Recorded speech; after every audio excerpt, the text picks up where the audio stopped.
Peace, everyone. Welcome to Self Love Sanctuary, where I empower women to rise above burnout with self love and play. I'm Tanisha, your guide on this journey of rediscovery and renewal. On today's podcast, I want to get into giving you a little bit of background as to why I created this podcast and who am I, why you should be listening, and why you should stay tapped in. I have a background of being in the social work field, previously mental health worker working inside of schools, and I've worked inside of foster care as well. I have a degree in criminal justice, and I am a previous Division II college basketball athlete. I have a pretty well background versed in mental health to fitness, very big on wellness and self-care. I am now a women's wellness empowerment coach, working with the modern day busy working woman to help them rise above burnout with self-love and play. But all this has happened through my own experiences. I have been the one who has been burned out. And honestly, I still go through it in different phases. But it's just that I've learned certain tools that have helped me guide myself along the way to become the best version of myself, or I'll even say becoming, because we're everyday work in progress. The first time I was going through burnout, and I honestly didn't even know I was experiencing it, was when I worked in foster care as a supervisor. And we are constantly working with different types of people who are experiencing mental health problems themselves and high stress with kids being in foster care and trying to fight a legal system. And me, myself, I'm working with all these different people and I love helping. I'm a very heart-centered person. But the stress was piling up. I was also in a relationship that wasn't serving me. But I didn't have the tools at this time to know about putting me first. And I wanted to give to everybody, give to my relationship, give to the clients that I had, give to my boss, be the best worker that I could be. And then I started getting tired and very irritable. And I started missing court cases and missing some appointments. And I'll never forget the time where I actually yelled at a client. And that was very outside of my personality. I knew something was off, but I couldn't put my finger on it. And at this time, I wasn't sleeping like I normally would. My sleep schedule was off. My eating was off. Really, every time I tried to go to sleep, I couldn't. And this went on for about a good, I'd say 2 to 4 weeks, and just surviving off of naps. And it wasn't until maybe midway through that I realized that I just needed to talk to someone because I just kept crying, honestly, sobbing and not knowing what to do. And that friend suggested at the time that I try a little bit of meditation, but it wasn't in my practice really, because this was around 2016. And I gave it a try and it was okay, but I still was just trying to make it. When I looked back, which wasn't until a couple of years later after I left that relationship, I left that high stress job, I realized that I actually went through a form of burnout and then it led to depression because I'm a type of person who's usually smiling, laughing, always making other people feel good. And I could barely get through my day to day. I was just constantly stressed. You know, when you feel the weight of the world on your shoulders, it just felt like I was carrying it all the time and I couldn't do anything right at the same time. I couldn't please myself, I couldn't please my partner, or I was yelling at them, and I could fly by at work because I was always known for doing a good job, but I was also a supervisor of people at that time, and I had to take into consideration their feelings too, in the way I spoke to them, how I helped their clients, and at the end of it all, I realized I was going through an extremely tough time. I'll never forget where I called my best friend to just talk about what's going on finally after weeks of trying to shake this off and I couldn't. And I just broke down crying on the phone. And she suggested that I go visit my mom, which I did. And it helped, temporarily to just get it off my mind because I feel as women, we're just trying to move on to the next thing so we could be better. And that's not life. We're allowed to have these moments, but that's not how I grew up. I grew up to push past it, be resilient, be strong. Even that word strong now, I low-key resent because I love to share with my clients that you can show up in your mess and it's okay. The world will accept you if you allow yourself to be vulnerable. And me speaking to you all on this podcast, this is my way of being vulnerable and sharing what I've been through and just how it's shaped me as a person. I got a new job and I started to feel better. Of course, you get that new energy.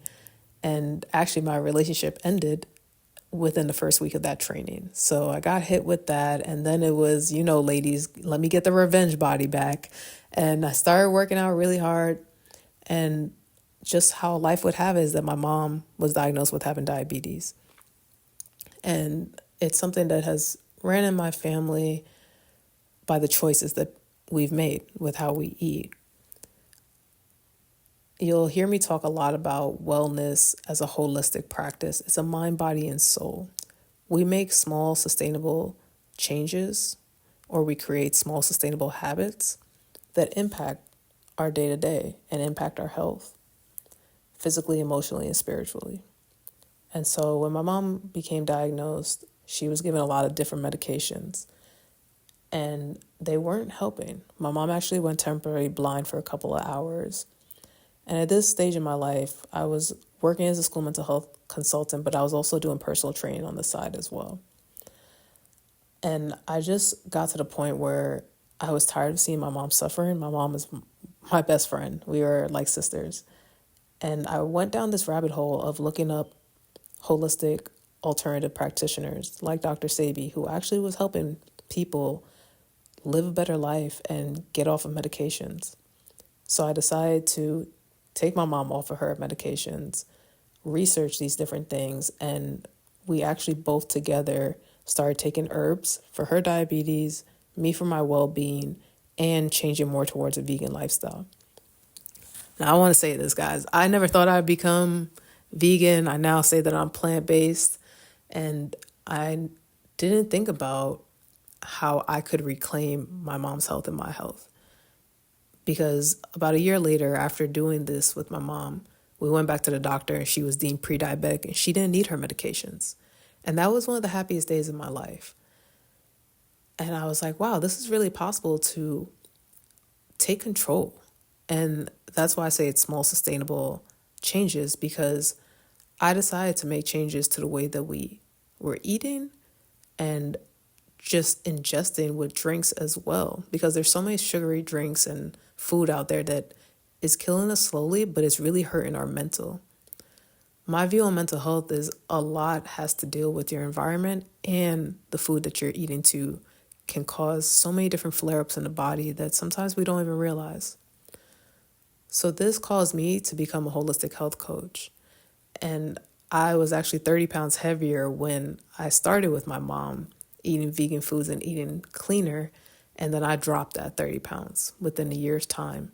And it wasn't due to me just working out only. It was really about eating better and cleaning our blood with different herbs like burdock root that can help. On this podcast, you're going to hear me talk a lot about herbs and food and affirmations. I'm really big on a holistic approach to helping you become the best version.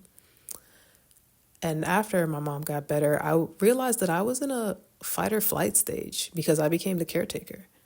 And then when it was done, Spirit took me on my own journey. And that's something that I'll get into probably in the next podcast, because that in itself is part of the reason why I'm speaking to you all today. But for a briefing of that, I was a big drinker, big party girl, always out. And life would have it that I actually passed out on a train due to drinking 2 nights before. And I'll say that was probably the best thing that happened, because I always say I started my wellness business because of my mom. She was my why. But then things have happened to me on my journey that have caused me to look at the way I treat myself and what is really self-love and who am I and who do I want to become. And when I passed out, I went to the hospital. They did all my blood work. I was deemed fine, but they suggested I go to a neurologist. And when I went, I passed all my tests, but they still suggested that I either take medication because they thought I had multiple sclerosis, and I was probably around 27 at the time, or that I get an epidural in my back so they could take fluid out to see if I had it. And honestly, I thought both options sucked. And that was the moment where I reclaimed my health because I decided to do neither. And I really went in with the vegan lifestyle because I was vegetarian for a while. And then I was like, no, I did this for my mom. Let me just focus on myself and let me minimize my drinking because that was a big thing. It alters our state, it alters our minds. And I just realized that it wasn't serving me as much. And this vessel, you only have one, and you got to take care of it. That's part of the self-love. So I started cutting back on things and just eating even cleaner and adding more herbs. And then I became into a person who was intermittent fasting. And that's when I started really connecting to my spirit and meditating more. I am looking forward to taking you guys on a journey to realize that self-love is within. It's not outside of you. It's something that's very attainable when you're willing to take these small steps to work on you first. Because ladies, when you fill your cup, you can outpour to everyone. I hope that this is a bit inspiring and resonating for people out there listening. It has been a long journey for me to come on and share my story and the things that I'm constantly going through. But it's also healing.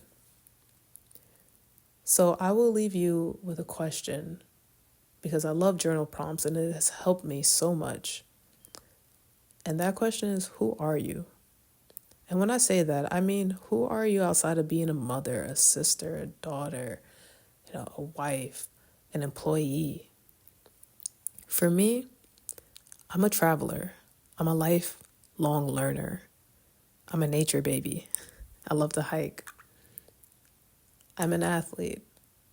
I'm a creative. And I'm an entrepreneur. And I'm an herbalist. I would love to hear from you all as to who you are. You can drop in the comments. You can feel free to email me. I'd love to hear from you all. Until the next time, family. Peace.